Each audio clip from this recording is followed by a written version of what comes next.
Hey now, it's the Rob from 106.1 KISS FM alongside my broadcast colleague. Hey, it's Eric Cornish with WKDQ, 1 day removed from SummerSlam. I'm telling you what, in 2002, Brock was dominant against The Rock. Last night, maybe even more so. We'll get to that here in just a second. But what a pay-per-view. Last night's pay-per-view was interesting to me. You came in and you said 4 thumbs up. I will say SummerSlam not only is the best pay-per-view since WrestleMania, I think it was better than WrestleMania, and it's the best pay-per-view the WWE has put on all year. That's my opinion. Really? Every match was solid in my opinion. I was okay with every storyline and the way it progressed, and I loved it. I thought it was a great pay-per-view. The storyline stuff was good. I agree with you there. The writing and their forward-looking nature for this show was good, but I can think of at least 2, maybe 3 shows I liked better than SummerSlam this year. WrestleMania, the one thereafter, what was that, Extreme Rules? Yeah.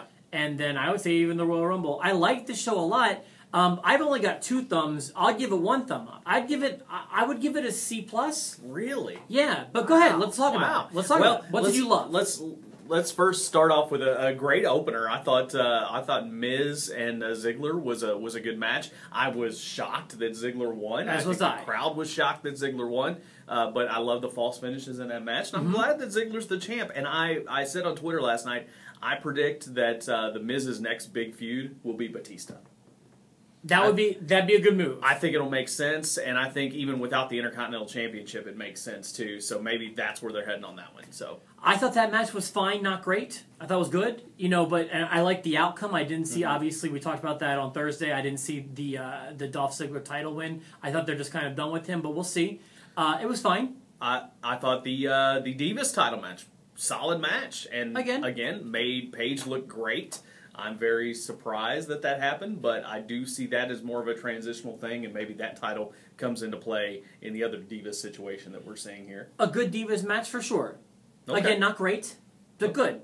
Good deal. And this one, and I'm going to give you major props on this. Finally, I'm seeing what I wanted to see from Rusev. Okay, please. And I would say that third match of the night, Rusev and Jack Swagger, did wonders for both of those guys, first of all. What great storytelling. First of all, Rusev sold. That's the first time we've seen him really sell for anybody.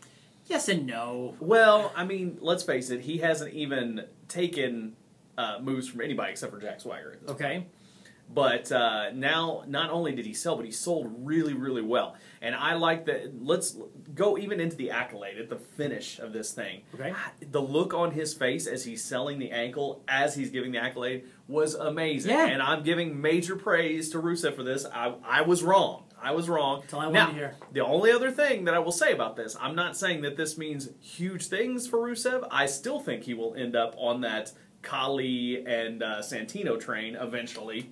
As being the comedy act, but I think that for now, I was very impressed with his selling last night. I was very impressed with how Swagger came off in that match, not tapping out and just passing out. And kudos to Dutch for taking the bump last night. Zeb Coulter, way to go. Yeah, he was a guy. As soon as he came in, I felt like you didn't want to like him.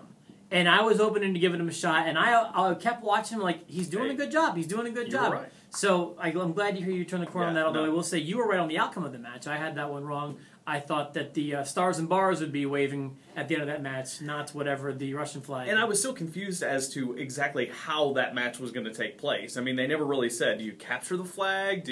How was that flag match going to be?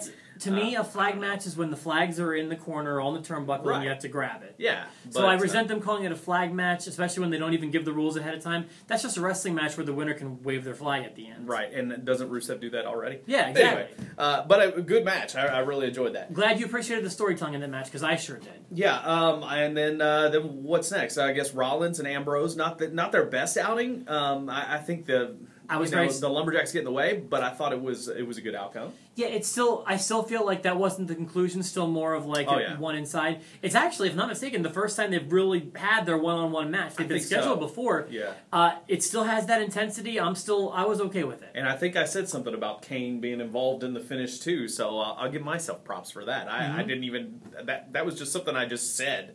So but Kane was involved. Well, I guess pretty much the entire locker room was involved in the finish. That's but true. Sure, he did single out Kane.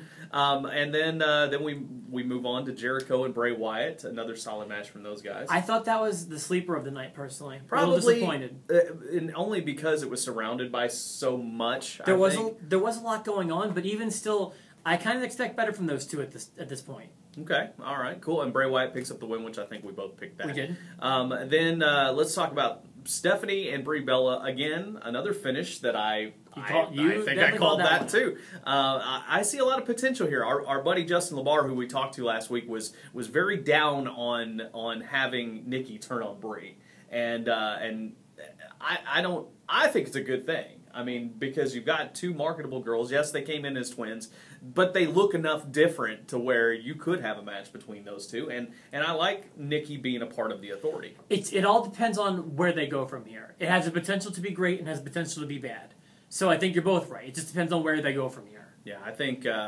and for a brief moment, I thought, oh, how cool would it be? Like, you end up having a tag team match, like Nikki and Stephanie versus Brie, like a mystery opponent. And I'm pretty sure she's still under UFC contract, but Ronda Rousey was there last night. I thought, how fun would that be? Like, and just have her destroy those girls like Brock destroyed Cena. But we'll get to that in a second. Yeah, we will get to that in a second.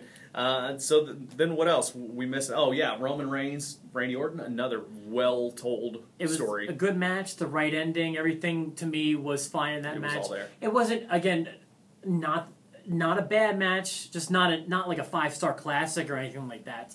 The most memorable thing that people are going to be talking about and remember SummerSlam from is easily the main event. Absolutely. And this was a very, very memorable match, and I'm going to tell you the way my relationship with the match went. I was watching it last night, and I wasn't enjoying it. And when the match ended, I thought it was a bad match. But then the more I thought about it, and I could not get that beating out of my mind, it was the right match to have. It wasn't a bad match. Now, it was super slow-paced, and it was at times boring.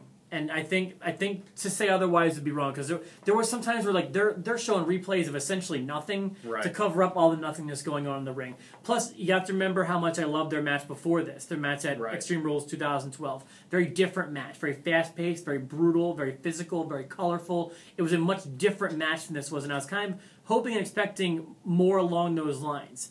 Now, in like a way I can only compare it to like when Lesnar fought Undertaker at WrestleMania. I can't get this match out of my head. Right.